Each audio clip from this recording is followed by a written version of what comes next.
What would you do if Christmas arrived tomorrow, and all you had was $1.87? Not enough for a gift. Not enough for a dream. Not enough for love. This is the story of a young couple, living in a tiny flat, struggling with poverty, but holding on to something greater than wealth. One desperate decision, one shocking sacrifice, and one twist you will never forget. Stay with me until the very end, because what happens on this Christmas night will leave you questioning the true meaning of giving. And if you love powerful stories that touch the heart, make sure to like this video, subscribe to the channel, and click the bell icon, so you never miss a tale like this one. $1.87. That was all. 60 cents of it lay in pennies. Pennies saved one by one, bargained from grocers, from butchers, from vegetable men. Each coin carried a little sting, a silent reminder of sacrifice. Della counted it. Once, twice, a third time. The total never changed. $1.87. And tomorrow would be Christmas. She dropped onto the small couch. The fabric scratched her cheek as she pressed against it. Tears came fast, hot, and heavy. The room seemed smaller with every sob. The walls leaned closer. The shadows stretched darker. This was life. Sobs, sniffles, and smiles. But mostly sobs. The flat they called home cost $8 a week.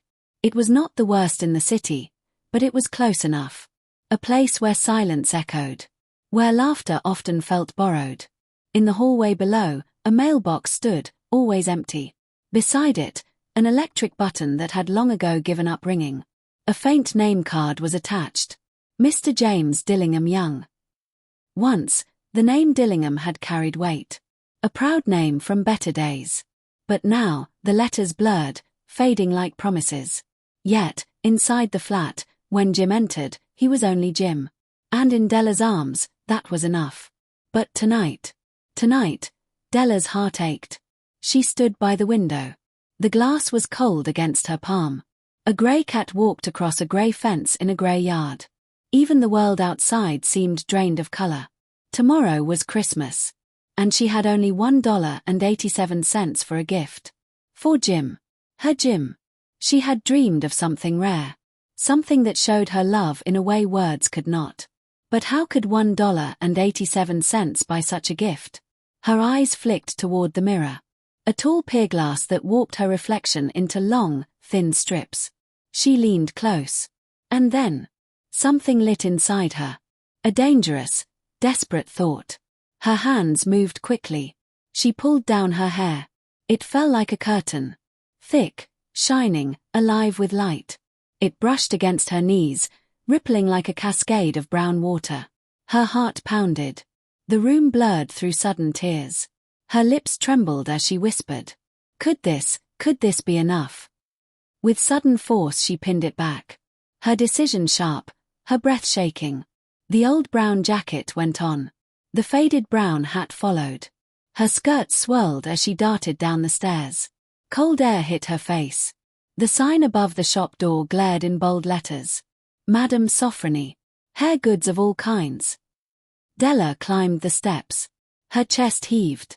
Her knuckles whitened as she pushed the door. Inside, the smell of dust and perfume. A woman stood there. Large. Pale. Her eyes cool and unreadable. Will you buy my hair? Della's voice cracked, but it held. Madame Sofronie's gaze swept over her. Take off your hat, she said. Down fell the shining brown waves. The room almost glowed with it. Madame's hands, cold and practiced, lifted the mass. $20. The word struck like a bell. Della's lips parted. Her breath caught. Give it to me, she whispered. The sound of scissors filled the room. Each snip felt like a knife in her chest. Locks fell. The cascade was gone. And when it ended, Della stepped back. Her head felt lighter. But her heart ached heavier than ever. The coins pressed warm in her palm. $20. Her hair was gone. But her heart surged with new hope. She moved quickly through the streets. Each shop window glimmered with bright things, each one shouting for attention. But Della searched for only one. Her eyes darted, scanning shelves of trinkets, rows of polished goods. And then she saw it. A watch chain. Simple. Strong. Elegant. Not loud or gaudy, but pure. Just like Jim. Her pulse quickened. Her breath caught. "This is it," she whispered. $21. Almost everything she had. She left the store with the chain wrapped carefully, her fingers trembling as she held the small package close. The streets blurred around her. Snowflakes stung her cheeks. But she felt warm, burning with excitement. At last. She had a gift worthy of Jim. When she returned home, the silence of the flat pressed in again. But it no longer mattered.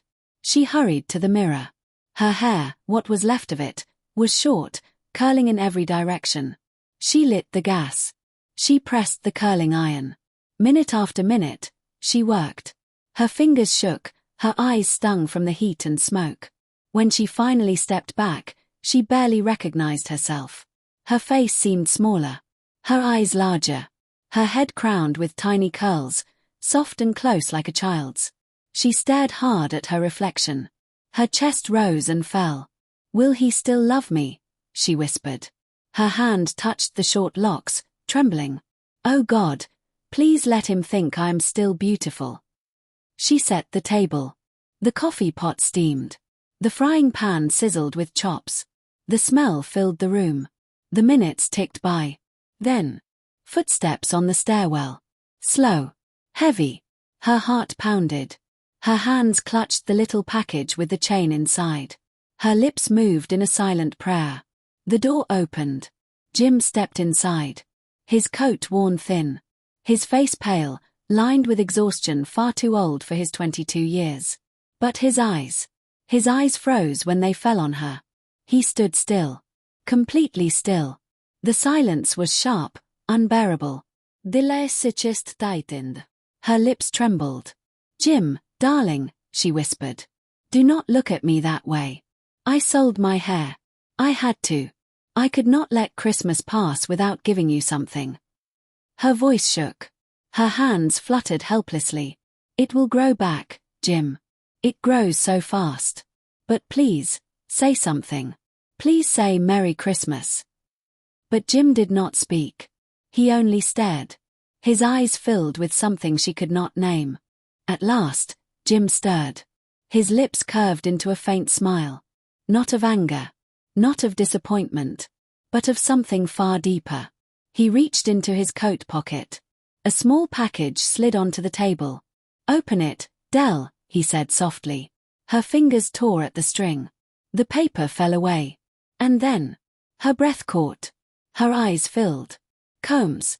The combs she had gazed at for months in the Broadway window. Beautiful, jeweled, shimmering. The very ones she had dreamed of. She clutched them to her chest. Tears burned her cheeks. But her hair was gone. "Oh Jim," she whispered, her voice breaking. "My hair grows so fast, so very fast." And then she leapt up, bright with sudden hope. Her little hands held out her own package. "Your gift, Jim. Look. I searched everywhere until I found it." She opened her palm. The watch chain gleamed. "Simple. Pure. Strong. Now your watch will have the chain it deserves." But Jim only sank into the couch. His hands behind his head. His eyes gentle, yet heavy with truth.